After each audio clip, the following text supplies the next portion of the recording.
오늘 그 예배당과 또 우리 그 실시간 온라인을 통해서 예배 자리 함께 하시는 모든 분들의 심령 속에 아버지 하나님께로부터 오는 은혜와 평강이 항상 넘쳐나시기를 축복합니다. 오늘은 우리가 함께 읽으신 말씀을 중심해서 우리가 성경 말씀을 통해서 이제 인내로 승리하는 성도라는 제목으로 말씀을 통해서 은혜를 받는 시간을 가지려고 합니다. 우리가 지금 히브리서 말씀을 우리가 함께 묵상을 하고 있는데요. 이 히브리서 말씀을 이제 보게 되면 우리가 처음부터 이제 말씀을 들어갈 때부터 히브리서의 배경을 성경을 읽을 때 계속해서 기억하면서 읽어야 된다. 여러분 기억나시죠? 기억 안 나시는 것도 뭐 괜찮습니다. 그런데 히브리서를 꼭 특별히 히브리서만큼은 그 배경을 잘 알고 읽어야 그 성경의 본 뜻을 알게 됩니다. 그러니까 물론 성경의 말씀은 어쨌든 감동을 받고 내가 그 말씀에 순종해서 그 하나님을 닮아간다면, 예수님의 뜻을 이뤄간다면 다 되는 것이지만, 그러나 하나님께서 각 시대에 맞게 또 이렇게 말씀을 기록하게 하신 데는 하나님의 선한 뜻이 있고 목적이 있습니다. 그러기 위해서 이 성경이 쓰여질 당시에 그 문화나 배경 또는 내용, 왜 그것을 그렇게 기록하셨는지에 대한 이유를 알아야 오늘날 우리의 문화 가운데 어떻게, 우리의 상황 가운데 어떻게 적용할지가 정확하게 적용되어질 수 있고 또 정확하게 이해되어질 수가 있습니다. 자, 그래서 우리가 그때 배경을 잘 아는 게 중요하다겠는데, 히브리서 성경은 히브리서 기자가 누구인지, 기록한 사람이 누구인지는 모르지만 하나님께서 사도 중에 어떤 한 사람을 택하셔서 유대인 중에서 기독교인이 된 사람, 유대인 중에서 예수님을 하나님으로 영접한 사람들이 이 대상의 1차적인 독자가 되어지게 되기 때문에 히브리서에는 구약에 대한 내용이 참 많이 나온다라는 것을 확인할 수 있다고 했습니다. 그리고 나서 이때 상황이 어떤 상황이었냐면, 히브리서가 기록할 당시가 유대인들은 기독교인이 됨으로 통해서 같은 민족, 가족, 친척에게 버림을 받았던 시기였습니다. 그리고 예수님을 믿는다는 것이 지금처럼 예수님 믿으세요? 네, 알겠습니다. 뭐 이렇게 쉽게 할 수 있는 시대가 아니라, 예수님 믿으세요 할 때 예수님 믿겠습니다라 말하는 것은 내 생명을 걸겠습니다 하는 말과 같은 시대였다는 거예요. 자, 그러는 가운데서 유대인들에게만 내 동족, 가족, 친척에만 버림받았느냐, 그게 아니라 이 시대 로마 제국에서는 오직 이 당시에 제국이 넓어지면서 국민을 통합하기 위해서 황제를 신으로 만들었습니다. 그래서 이제 퀴리오스라고 하는 로드라는 단어를 황제에게 쓰게 했어요. 그게 이제 그 당시의 문화 가운데 전체 제국을 통합할 수 있는 하나의 아주 문화적 정책이었습니다. 그런데 이 크리스천들, 기독교인들만은 퀴리오스가 예수다라고 고백을 했던 거예요.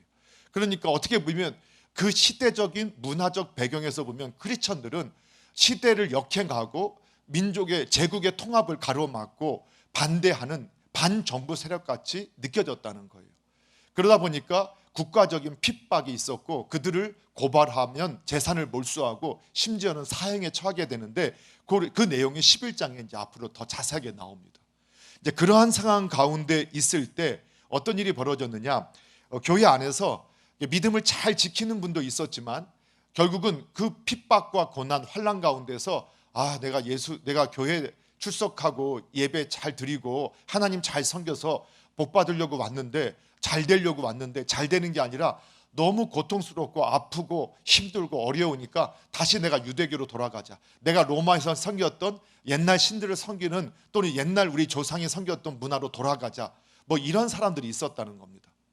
이제 그러다 보니까 그 가운데서 이런 사람들이 나오다 보니까 교회 안에서 신앙이 어린 사람들이 그 모습을 보고 막 믿음이 흔들려서 나도 그러면 옛날로 돌아가야 하나, 이런 갈등 속에 있었고, 또 신앙이 견고한 사람이라 하더라도 그 흔들리는 사람이 옆에 있으면 또 마음이 흔들고 믿음이 흔들리지 않겠습니까? 이제 그런 가운데 있는 분들한테 신앙이 흔들리지 말고 끝까지 믿음을 지키라라고 권면을 주고 있는 말씀이 히브리서 말씀이라는 겁니다. 그러니까 특별히 오늘 본문이 바로 그 내용을, 아주 그 목적을 분명하게 표현하고 있는 겁니다. 그래서 우리가 이제 우리도 자녀를 사랑해서 자녀들을 우리가 권면하고 훈계할 때가 있지 않습니까? 그때 이제 두 가지 방법을 사용합니다. 예, 주차 정리 부탁합니다. 네, 7765-3537 예, 부탁드립니다. 네, 그런데 우리가 그 시대에도 어떤 일이 그 부모님들이 자녀를 우리가 지금도 부모님들이 자녀를 훈계할 때 보면 두 가지 방법 써요. 하나는 이렇게 아주 경고를 하죠. 너 계속하면 혼난다. 오늘부터 TV 못 본다. 요즘 TV는 안 무서워하죠. 핸드폰 뺏는다. 이렇게 경고해요. 또 아니면 잘한 걸 보면 칭찬하면서 격려하기 위해서 그래 너무 잘한다. 인사도 잘하네. 알아서 공부도 잘하네. 알아서 이것도 잘하네. 그래 네가 그렇게 해 하면서 권면하는 것처럼 오늘 본문이 그 두 가지를 권면해주고 있는 겁니다. 그래서 첫 번째 하나는 바로 네가 그 믿음을 버리고 떠나가는 사람들처럼 네가 배교하거나 배도하게 되면 너 영원한 심판을 받게 된다는 것을 잊지 말아라. 그래서 믿음을 떠나지 말고 온전히 믿음을 지켜라. 이렇게 권면을 해주고 있고, 다른 하나는 너희가 지금까지도 믿음을 잘 지켜왔는데 끝까지 인내로서 믿음을 잘 지켜서 승리하는 성도가 되라. 이렇게 두 가지 권면을 해주고 있는 겁니다. 그러니까 그 권면의 내용들을 우리가 쫓아가면서 오늘날 우리가 어떻게 적용해야 하는지를 한번 살펴볼 건데, 첫 번째 오늘 이제 우리가 읽으셨던 26절에서 32절까지에 보게 되면 배도자는 영원한 심판을 받는다라고 이렇게 우리에게 말씀을 해주고 있습니다. 그래서 우리가 한번 26절, 27절 말씀을 다시 한번 읽어보도록 하겠습니다. 함께 읽겠습니다. 시작. 우리가 진리를 아는 지식을 받은 후 짐짓 죄를 범한즉 다시 속죄하는 제사가 없고 오직 무서운 마음으로 심판을 기다리는 것과 대적하는 자를 태울 맹렬한 불만 있으리라. 아멘. 예, 여러분 우리가 이제 이 본문의 말씀을 읽으면 부담스럽죠. 우리가 진리를 아는 지식을 받은 후에 죄를 범하면 속죄의 제사가 없다. 이 본문의 내용만 볼 때는 좀 두려움이 있어요. 아니 우리가 지금까지 신앙생활하면서 예수님을 믿기만 하면 분명히 하나님께서 우리의 믿음을 보장해 주시고 천국에 이를 때까지 우리를 지켜주시고 인도해 주신다. 그렇게 믿으라고 우리가 성경의 말씀을 공부했고 또 그렇게 말씀을 상고했었습니다. 그런데 오늘 말씀은 좀 무서워요. 뭐냐면 진리를 아는 지식을 받은 후에 죄를 범하면 속죄하는 제사가 없다. 이 말은 천국 못 간다는 것이고 죄사함 받을 수 없다라는 의미를 내포하고 있기 때문이죠. 그리고 26절은 더 무섭게 오직 이렇게 하나님을 떠나면 이제는 심판만이 기다리고 대적자를 위해서 그 지옥불에 떨어지는 맹렬한 이러한 심판의 불만 예비되고 있다라고 이렇게 말씀을 하고 있는 거예요. 그러니까 이제 이 말씀을 들으면 지금까지 우리가 고백했던 신앙의 고백과 너무 다르다라는 거예요. 그러면 이것이 오늘 본문에만 나오느냐? 그렇지 않습니다.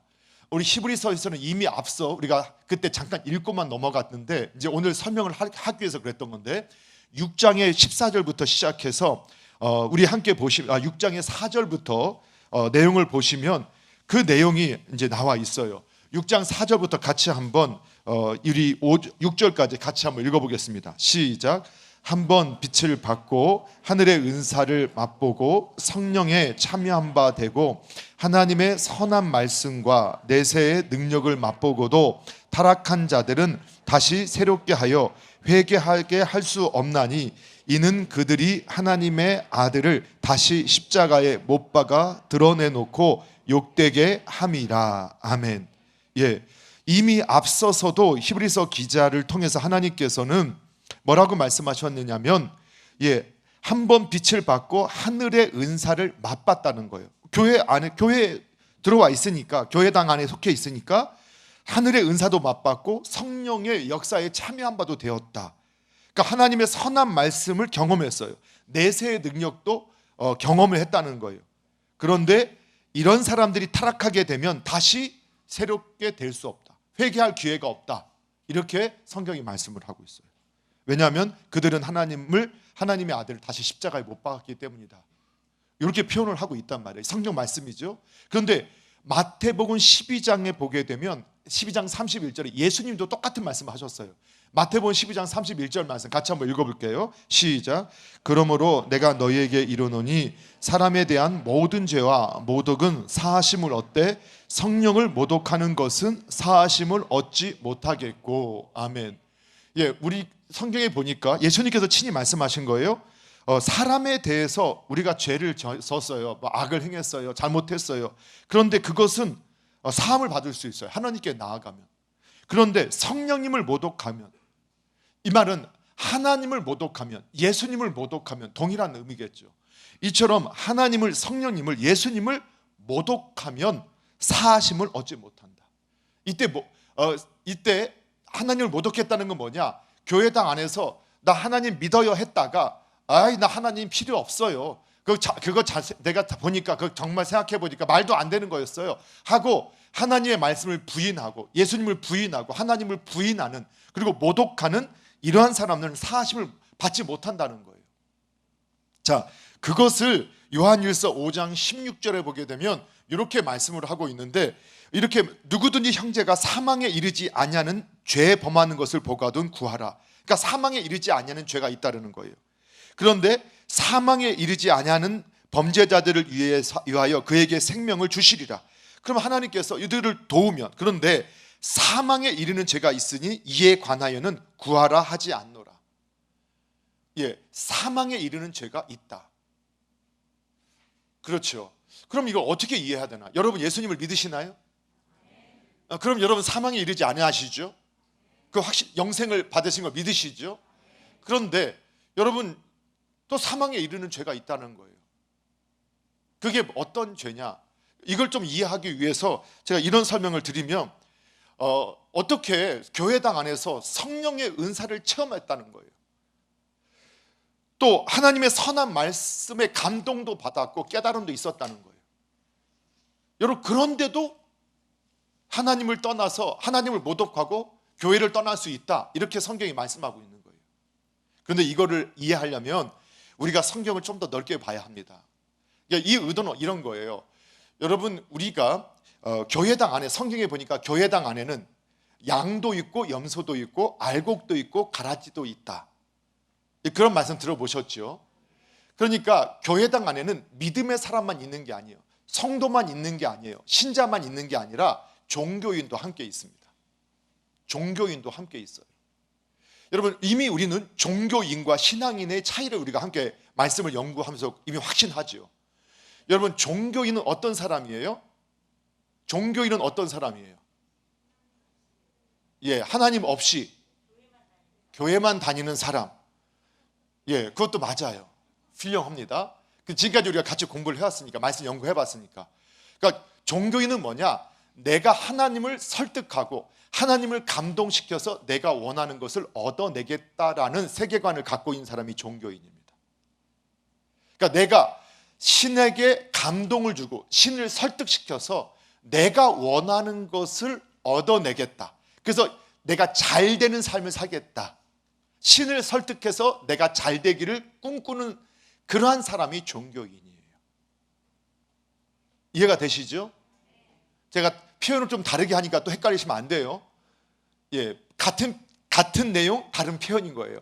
그런데 종교라는 것은 내가 하나님을 설득하고 하나님을 감동시켜서 내가 원하는 것을 획득해서 내가 잘 살기를 원하는 마음, 이게 종교인의 마음이에요. 그럼 신앙인은 뭐라 하겠어요? 신앙인은 하나님이 계심을 알고 그분이 우리에게 베푸신 그 구원의 선물이 무엇이 얼마나 큰 것인가를, 그 은혜가 얼마나 깊은 것인가를 알고 그 사랑과 은혜를 깨달았기 때문에 마땅히 그분 앞에 드려야 할 예배를, 감사를, 찬양을, 헌신을 하는 사람이 신앙인이라는 거예요. 여러분이 신앙인이에요. 그러니까 하나님이 계심을 믿고 하나님이 나에게 행하신 일을 내가 하는 말씀을 통해서 확신하기 때문에 마땅히 하나님을 위해서 살아가는 사람들이 신앙인들이란 말이에요. 그게 바로 신앙인과 종교인의 차이예요. 그런데 교회당 안에는 종교인도 같이 있고 신앙인도 함께 있어요. 그런데 이 사람들이 함께 있을 때, 평안할 때는, 편안할 때는 그 본 모습이 드러나지 않아요. 근데 어느 때 본 모습이 나타나느냐? 문제가 찾아올 때, 고난이 찾아올 때, 잘 안 될 때 문제가 찾아와요. 신앙인은 하나님이 나를 사랑하시고 나를 구원하시기 위해서 독생자 예수를 보내주신 사실을 확신하고 또 영원한 삶이 있음을 믿기 때문에 그분이 지금 우리가 사람들이 보기에도, 이웃이 보기에도, 내가 보기에도 지금 잘 안 돼요.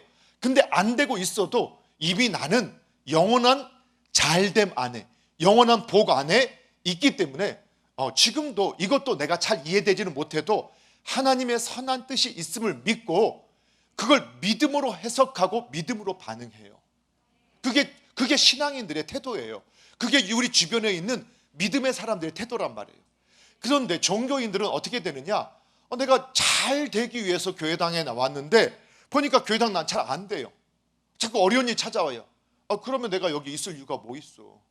보니까 절간에 다니는 분도 잘 되더라. 여러분, 점집 찾아가는 사람은 잘 된대요. 여러분, 기업하는 분들이 점집 엄청 찾아다닌대요. 그러니까 그 말은 세상에서 돈 많은 분들이 점집 잘 찾아다닌대요. 점집 가면 잘 된대요. 예. 그렇게 잘 되는 걸 쫓아가는 사람들은 그래서 문제가 생기게 되면 내가 여기 와서 잘 안 되니까 다시 옛날로 돌아가자. 그게 종교인들이에요. 근데 이게 문제가 생기고 어려움이 찾아올 때 그 종교인들이 그런 반응을 보이는데, 문제는 여러분, 신앙인들이 우리가 이제 시브리서를 쫙 같이 말씀을 연구하면서 함께 쭉 풀어봤잖아요. 그런데 신앙을 보니까 신앙도 출생이 있다는 거예요. 출생을 해, 거듭나요. 그런데 영적 어린아이에서 그 신앙도 연륜을 따라서 연단을 받음을 통해서 성장하고 성숙해 가는 시간이 필요하다는 거예요. 그렇죠? 지금까지 공부했던, 기억나시죠? 그런데 영적 어린아이들이, 바로 이런 종교인들이 고난과 환난 가운데서 내가 잘 되려고 왔다가 잘 안 되니까 나 교회당 떠날래, 다시 불당으로 갈래, 다 점집으로 다시 찾아갈래, 하나님 그런 건 없어, 사실은 내가 종교라는 게 다 잘 되자고 하는 거지, 근데 잘 되지도 않는데 뭐하러 교회당 나가, 이러면서 교회를 딱 나갈 때 누가 흔들리느냐? 믿음이 연약한 분들이 흔들리는 거예요. 영적 어린아이가 보니까, 그분이 심지어는 보니까 어떤 분이냐, 하나님의 말씀을 듣고 감동받아서 울었던 사람이라니까요. 그분이 교회당을 떠나는 걸 옆에서 보니까 믿음이 약한 분이 흔들리는 거예요. 또 어떤 분이 교회를 떠나느냐, 심지어는 목사님인 장로님이 교회를 떠나는 거예요. 그걸 보니까 믿음이 약한 분들이 흔들린다는 거예요. 그게 제 말이 아니라 제가 이제 늘 이번에 말씀을 인용 많이 했던 거, 마태복음 7장 21절 이하에 보게 되면 그때 마지막 때 어떤 사람들이 와서, 주여, 내가 주님의 이름으로 선지자 노릇도 했고 주님의 이름으로 귀신도 쫓아냈고 주님의 이름으로 많은 능력도 행하지 않았습니까?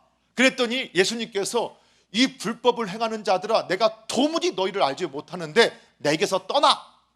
누가 그렇게 말씀하셨어요? 예수님이.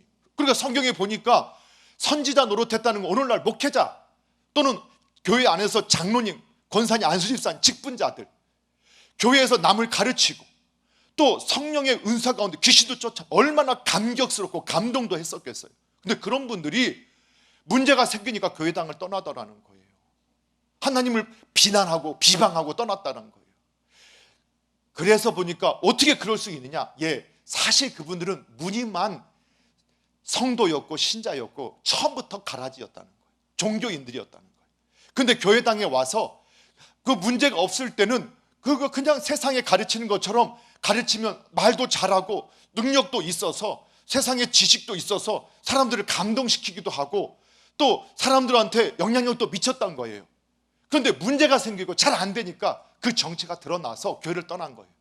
이해가 되세요? 여러분, 그랬을 때 누가 흔들리냐? 믿음이 약한 분이든 믿음이 강한 분이든 그렇게 교회당에 섬겼던 분이 하나님의 이름을 비방하고 떠나게 되면 얼마나 많은 분들이 상처를 받고 흔들리겠어요? 그렇겠어요? 안 그러겠어요? 아니, 예를 들면 제가 이렇게 설교하다가 어느 날 갑자기 교회를 떠나버려요.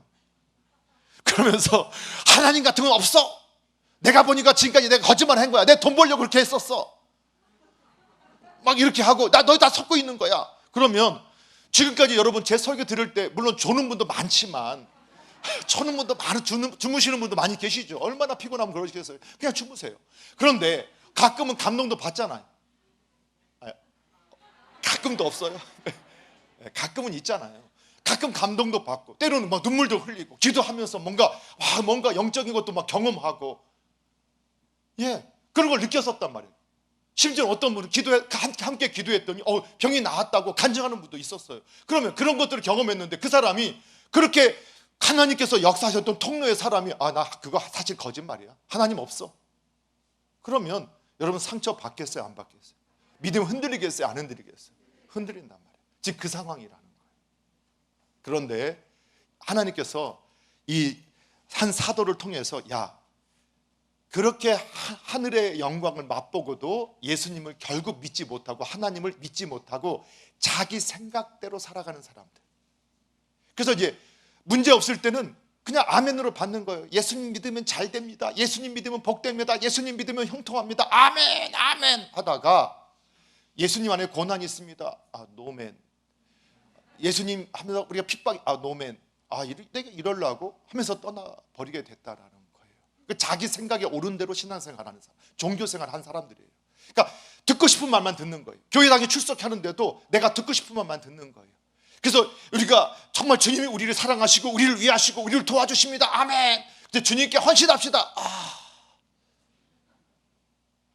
교회가 이런 것만 막 그런다고. 그게 이제 종교인의 마음인 거예요. 근데 그때 흔들리는 성도들에게 하나님께서 이렇게 종교인들은 결국 가라지라서 그들 앞에 있는 것은 영원한 심판밖에 없는 거야. 너희 그걸 알고 있지 않니? 그래, 흔들리지 마. 이렇게 우리에게 권면해주고 있는 거예요. 사랑하는 성도 여러분, 저와 여러분은 이렇게 흔들리지 않는 분들이 되시기를 바랍니다. 그래서 여러분 26절에 보니까 우리가 진리를 아는 지식을 받은 후 진집 죄를 범한 즉 다시 속지 않은 제사가 없다. 이것은 우리가 교당 출석하고 말씀을 듣고 감동도 받아도 정말 예수님을 내 삶의 주인으로 영접하고 있지 않으면 언제든지 떠날 수 있다는 거예요. 자, 그래서 보니까 뭐라고 하느냐, 짐짓이라고 하니까 이 단어가 베드로전서 5장 2절과 성경에 딱 두 번 나오는 단어예요. 근데 베드로전서 5장 2절에 보면 짐짓, 여러분 짐짓 이게 무슨 뜻입니까? 짐짓. 알 것 같은데 뭔 말인지 모르겠어요. 그렇죠? 이게 짐짓, 짐짓 같은데 뭐 이렇게 하는데요. 그 원어를 찾아보니까 그게 그 베드로전서 5장 2절에서는 자원함으로라고 번역되어 있어요. 그러니까 내가 짐짓 죄를 범한 즉 이 말은 무지해서 실수로 죄를 범한 게 모르고 행동한 게 아니라 알고 있고 자발적으로 자원해서 고의적으로 죄를 범했다는 거예요. 그러니까 하나님을 고의적으로 내 스스로 내 의지를 가지고 이거 말도 안 돼 하고 그렇게 했다라는 거예요. 그리고 그거 사람들은 종교인이지 처음부터 종교인이었지 참 신앙인이 아니었다라는 것을 우리에게 말씀해 주고 있는 거죠. 저와 여러분은 그래서 여러분 오늘 문제가 찾아올 때 여러분 신앙인인지 종교인지 점검해야 합니다. 그리고 여러분 잘 되는 것이 복 있는 것이 아니다. 잘 되는 것은 잘 되는 거예요. 그 좋은 거예요. 잘 되는 게 나쁜 거냐? 아니요, 좋은 거예요. 그 참 거짓말 하지 마세요. 잘 되는 거 좋은 거지만 잘 되는 것이 복 있는 것이냐? 그렇지 않아요. 잘 돼서 망하는 사람도 많아요. 영원히 망하는 사람도 많아요. 그래서 복 있는 사람이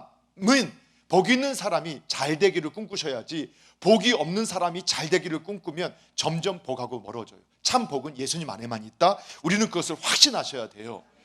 자, 그래서 우리가 두 번째 살펴보면 이처럼 이렇게 하나님을 떠난 사람들, 이거 한번 그래도 읽어봐야 되는데 29절 다시 한번 읽어볼게요. 그래서 정말 예수님을 주로 모시고 있지 않은 사람들의 특징이 뭔가를 다시 한번 확인해 보는데 이거예요. 29절 같이 한번 읽어볼게요. 시작.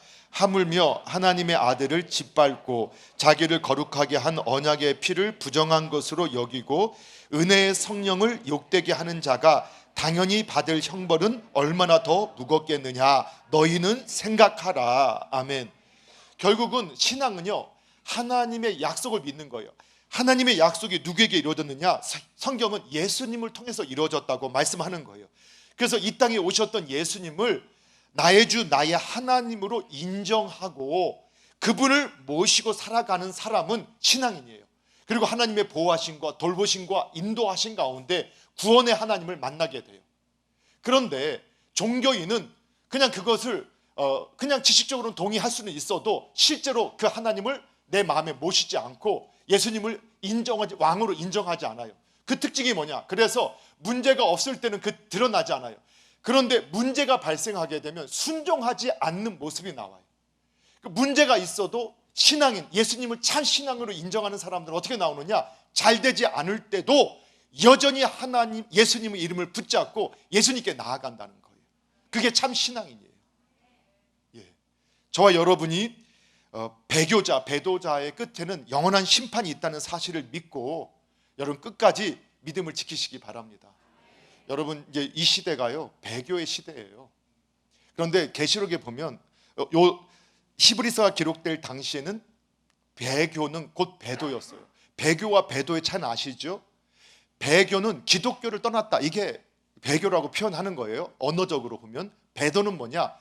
우리 성경의 진리를 떠나서 세상의 가르침 또는 세상의 문화를 따라갔다, 세상을 따라갔다, 이걸 의미해요.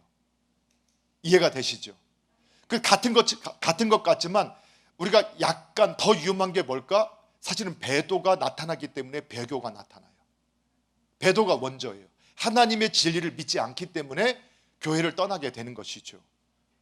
근데 신약시대 이 성경이 기록할 당시에는 그게 함께 일어났어요. 그런데 앞으로 여러분 우리가 계시록에 보게 되면 배교하는 일보다 배도하는 일이 더 많다고 나와요. 어쩌면요, 이 종말로 갈수록 교회는요, 여전히 교회당에는 사람들이 모일 수 있습니다. 그런데 도를 떠나버리는, 진리를 떠나는 사람들이 훨씬 늘어나게 될 수 있어요. 그래서 음료 교회가 참 성도들을 핍박하는 일들이 나타나게 될 수 있다. 그게 계시록의 경고예요. 그러니까 교회당에 출석하고 나 교인이야, 기독교인이야 라고 말을 하는데 하나님의 말씀을 믿지 않아요. 그게 가능하냐? 가능하죠. 여러분, 인본주의가 뭐냐? 오늘날 바베탑을 쌓듯이 차별금지법에 대해서 성도님들이 경계하지 아니하고, 여러분 이번 선거에서도 차별금지법 같은 걸 찬성하는 이런 사람들을 크리스천이 1000만이 되는데도 그런 사람을 뽑아줘서 그런 법이 통과되면 우리 스스로가 하나님의 말씀을 깨트리는 쪽으로 가고 있는 거예요. 이렇게 말하는 거죠. 인본주의, 하나님을 인정하지 않는 사람들이 야, 동성애도 죄가 아니야, 그냥 타고난 거야, 그러니까 그들을, 동성애를 인정하고 수용하는 게 인격적인 것이고 그게 아주 건강한 사람이야, 그런 것을 부정하는 사람은 아주 그냥 수준 낮은 사람이야, 도덕적이지 않은 사람이야, 윤리적이지 않은 사람이야, 그러니까 그런 사람은 처벌해도 돼, 차별하는 사람이니까. 그랬더니 사람 맞아. 심지어는 그래서 지금 유럽 교회나 미국 교회 같은 교회는 어떤 일이 벌어지고 있어요. 동성애를 찬성하는 목사가 세워지고 있고 동성애를 찬성하는 장로, 권사, 집사들이 세워지고 있는 거예요. 뭐 아무것도 아닌가요? 그러니까 그들은 문의는 기독교예요. 그런데 도를 버렸어요. 하나님의 말씀을 버렸어요. 그리고 오히려 이제 뭐라고 말하느냐? 야, 저 말씀 그대로 믿는다고 하는 저 사람들이 문제야. 오히려 교회를 욕먹게 만들고, 야, 우리 신앙인들을 비인격자로 만들어버려. 아, 우리는 얼마나 인격적이야, 저런 사람들하고 함께 교제하면서 얼마든지 포용할 수 있어, 이렇게 말한다는 거예요. 여러분, 어떤 말이 더 합리적으로 들려요? 사실 우리가 하나님을 마음에 모시고 있지 않으면 그 말이 더 맞는 것처럼 들려지고 구분도 되지 않아요. 뭐가 잘못됐는지 구분도 되지 않아요. 왜? 내게 기준이 없으니까. 저와 여러분 깨어 있으셔야 합니다. 여러분, 배도자, 배교자에게는 다시 회개할 기회가 없어요. 여러분, 저는 우리 남서울 중앙교회당에 속해 있는 우리 모든 성도님들이 한 분도 종교인으로 남아있지 않기를 소원합니다. 모두가 신앙인이 되어서 예수님 안에서 정말 우리가 마지막 날 함께 주님 앞에 만나게 되기를 주님의 이름으로 축복합니다. 자, 우리 두 번째는 믿음의 인내로 하나님의 뜻을 행해야 된다. 그래서 인내로 승리하는 성도가 되라고 권면을 해주고 있습니다. 이건 아주 부드럽죠. 그래서 32절부터 34절까지 같이 한번 읽어볼까요? 32절부터 34절까지 함께 읽겠습니다. 시작. 전날에 너희가 빛을 받은 후에 고난의 큰 싸움을 견디어낸 것을 생각하라. 혹은 비방과 환난으로서 사람에게 구경거리가 되고 혹은 이런 형편에 있는 자들과 사귀는 자가 되었으니 너희가 갇힌 자를 동정하고 너희 소유를 빼앗기는 것도 기쁘게 당한 것은 더 낫고 영구한 소유가 있는 줄 알미라. 아멘. 예, 우리가 예수님을 믿을 때 잘 되기 위해서 예수님을 믿은 게 아니라는 거예요. 예수님을 믿는 그 자체가 이미 잘 된 것이고 복이 있다는 것을 믿어서 예수님을 믿었어요. 그런데 믿을 때부터 어떤 일이 있었느냐? 처음부터 예수님을 믿을 때부터 고난이 있었고 핍박이 있었고 환난이 있었다는 거예요. 그 싸움을 견디어냈다라는 거예요. 믿음의 사람들이. 그러니까 지금 참 성도들은 사실 예수님을 믿음으로 고난이 있었어요. 여러분 있었어요? 없었어요? 이럴 때 없었다 하면 또 가슴이 떨리겠죠. 그런데 있었다는 거예요. 어떻게 보느냐? 자, 그래서 그거를 33절에 보니까 뭐라고 표현했느냐? 혹 비방과 환난으로서 사람에게 구경거리가 되어졌다. 그러니까 비방, 이게 어떤 의미냐면 비방이라는 말은 조롱하다, 꾸중하다, 빈정대다 또는 중상하다라는 말이에요. 그러니까 예수님을 믿는다 하니까 그 시대에서도 막 조롱해요. 여러분, 저희가 앞으로 여러분 정말 깨어있지 않으면 얼마나 위험할까? 이번 코비드 시대를 겪으면서 우리는 그걸 이미 경험했어요. 여러분, 저희가 보면 교회 지금 10,000명, 30,000명, 50,000명, 20만명, 10만 명이 될 때도 이제는 괜찮아, 풀어줘, 어쩔 수 없어. 그런데 20명, 30명이 걸릴 때 어떤 분이 교회당에 왔어요. 그런데 거기서 확진자가 나왔다는 거예요. 그랬더니 총 언론에서, 심지어는 정부 스피커에서도 교회당에 가서 걸렸다. 그런데 그분이 어느 회사에서 걸려서 들어왔는지, 어느 학교에서 들어와서 걸렸는지 그건 나오지 않아요. 의학적이지도 않고 과학적이지도 않은데 언론이 스피커를 통해서 계속 말을 하니까 어떻게 되느냐? 심지어는 교회당에 가지 마라. 교회당에 가면 전염병 걸린다. 여러분, 이 합리적인 시대에 이렇게 의학적이지도 않고 과학적이지도 않은 말을 사람들이 믿어요. 그리고 어떻게 말을 하느냐? 아직도 교회당 나가? 야, 너도 교회 다니니? 아, 정말 교회 다니는 것들이 문제야. 심지어는 어떤 분이 댓글을 쓴 거, 나도 교회를 다니지만 정말 교회 다니는 사람들이 문제야. 이렇게 써놓는 분도 있었어요. 중상하고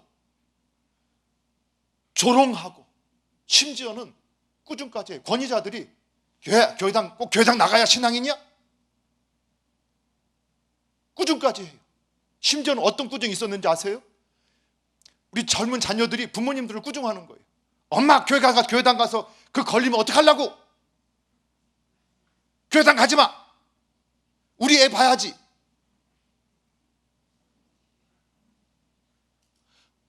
우리 성도님들은 아무도 안 계셨겠죠. 근데 부모를 꾸중하는 거예요. 자녀가. 왜? 신앙 때문에. 이런 일을 우리가 벌써 겪었어요. 구경거리가 됐다. 이게 원어를 보면 무대 가운데 세워놨다는 거예요. 무대에 세워놨다는 거예요. 왜?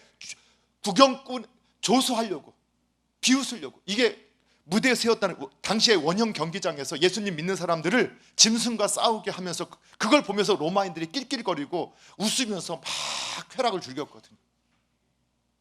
그 무대에 올렸다는 거예요. 구경거리가 되게 했다는 거예요, 크리스천들을. 그래서 언론을 통해서 심지어는 정권을 가진 사람이, 권력을 가진 사람들이 교회가 문제야, 교회가 문제야. 제가 경험했잖아요. 제가 예식장에서 그 자녀도, 그 교회당에 있었던 그분도, 그 자녀가 학교에서 걸려왔는데 앞에 뒤는 다 자르고 그 교회당이 이름이 나왔다니까요.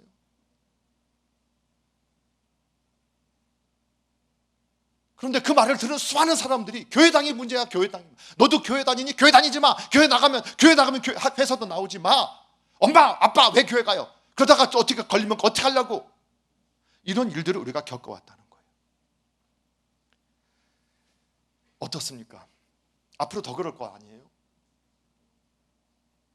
정말 마지막 때가 됐을 때 여러분, 저와 여러분을 종교인으로 살아라. 얼마든지 너희가 종교인으로 사는 것 우리가 다 환영하겠다. 우리 서로 종교인, 나도 종교인, 너도 종교인, 기독교 종교인을 살아라. 근데 오직 하나님만이 진리고 하나님 말씀을 따라 사는 그거 살지 마라. 이렇게 말할 때가 온다는 거예요.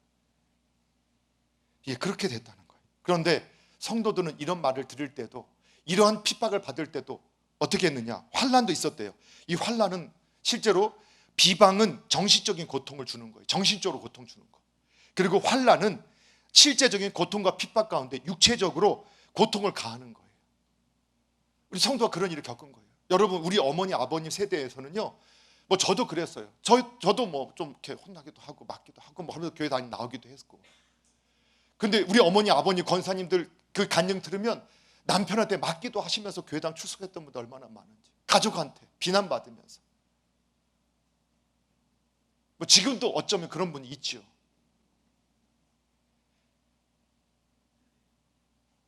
그런데 우리가 그런 33절에 보니까 우리가 어떤 사람이냐? 이제는 이런 형편에 있는 자와 사귀는 자가 되었어요. 이제는 저와 여러분도 그렇게 믿음 생활하는 사람과 사귀는 자, 교제하는 자, 이 말은 코이노니아 나온 단어인데 동역자라는 뜻이에요. 동업자라는 뜻이에요. 저와 여러분의 동역자가 누구예요? 저의 동역자가 여러분이고 여러분의 동업자가 저예요. 여러분, 우리가 그렇게 서로를 말할 수 있기를 소원합니다. 이런 고난이나 이러한 비방과 환난 가운데서도 사람들의 구경거리가 되면서도 이 믿음을 놓치지 않고, 오늘 우리가 읽었던 성경의 말씀의 32절에 보면 이 고난의 큰 싸움을 견디어낸 것, 이 싸움이 뭐냐? 운동 경기라고 표현해요. 그래서 신앙인들은 이런 환난을 받을 때 이걸 신앙의 연단으로 생각해요. 그래, 이것도 하나님께 내게 허락하신 것이야. 이것도 나의 신앙의 연단을 위해서, 훈련을 위해서 주신 거야. 그래서 그걸 믿음으로 끝까지 이겨나가는 거예요. 그러면서 통해서 어떻게 신앙이 성장하고 성숙해 가는 것을 경험하는 거예요. 그래서 오히려 갇힌 자, 34절에 보니까 갇힌 자를 동정해요. 너희 소유를 빼앗기는 것도 기쁘게 당하는 거예요. 그 사람들이 비웃고 또는 나에게 돌아올 이익을 말도 안 되는 것을 가지고 빼앗을 때도 내가 신앙을 지키다가 이렇게 된 것에 대해서 기뻐해요. 이게 우리 신앙의 모습이었다라고 말하고 있는 거예요. 그런데 어떻게 그럴 수 있었느냐? 보니까 34절 하반절에 뭐라고 나와 있어요? 자, 34절 같이 한번 읽어볼게요. 시작. 너희가 갇힌 자를 동정하고 너희 소유를 빼앗기는 것도 기쁘게 당하는 것은 더 낫고 영구한 소유가 있는 줄 알미라. 아멘. 자, 37절에는 뭐라고 나와요? 함께 있습니다. 시작. 잠시 잠깐 오면 오실 이가 오시리니 지체하지 아니하시리라. 예, 39절도 읽어볼게요. 시작. 우리는 뒤로 물러가 멸망할 자가 아니요 오직 영혼을 구원함에 이르는 믿음을 가진 자리라. 아멘. 여러분, 신앙의 본질을 정확히 알고 있는 사람들이라는 거예요. 어떻게 그렇게 이러한 비방과 환난과 사람의 구경거리가 되어지고 손해를 보고 오히려 그렇게 살아가는 사람들을 동정하고 동역자로, 동지로 여기면서 살게 되었는가? 예, 신앙의 본질을 정확히 알고 있었기 때문이라는 거예요. 여러분, 신앙의 본질을 알지 못하는 사람들, 종교인들은 교회당에 출석하는 전적인 모든 이유가 뭐냐? 내가 잘 되기 위해서예요. 내가 하나님을 설득하고 하나님을 감동시켜서 내가 원하는 것 얻어내서 나 잘 살 거야, 나 성공할 거야. 여러분, 그런 마음을 가지고 교회당에 계신다면 여러분, 어느 곳에 가도 어느 종교에 가도 잘 된다고 말해주고 또 성공한다고 가르쳐줘요. 그러나 신앙은 그게 아니라는 거예요. 뭐라고 말씀하느냐? 오히려 신앙은 뭐냐? 진정한 복은 하나님이 계신 것을 아는 것이다. 우리가 하나님으로부터 시작되었다는 것을 아는 것이다. 그리고 우리가 그분을 알기 때문에 이 세상에서 어떻게 살아야 되느냐? 하나님을 위해서 살아가는 존재들이다. 그걸 확신하는 거예요. 그리고 죽으면 소멸되고 끝이 아니라 하나님께로 가는 인생이 우리들이다. 그걸 확신하는 거예요. 여러분, 그 사실 믿으시나요? 예, 그렇기 때문에 우리가 하나님께로부터 와서 하나님을 위해 살다가 하나님께로 가는 것을 믿기 때문에, 주님의 재림을 우리가 믿기 때문에, 그 영혼을 주시는, 영혼의 구원을 주시는 그 믿음을 가졌기 때문에 우리가 이 세상의 비방과 이 세상의 환난, 사람들의 구경거리, 조롱을 넉넉히 이기면서 믿음으로 살아갈 수 있다라고 말씀하는 거예요. 예, 그래서 성도의 특징이 뭐냐? 인내예요. 성도의 특징이 뭐라고요? 인내라는 거예요. 그래서 우리 같이 읽어볼게요. 우리 35절 36절 같이 읽겠습니다. 시작. 그러므로 너희 담대함을 버리지 말라. 이것이 큰 상을 얻게 하느니라. 너희에게 인내가 필요함은 너희가 하나님의 뜻을 행한 후에 약속하신 것을 받기 위함이라. 아멘. 여러분, 저와 여러분 복 있는 사람 믿으시죠?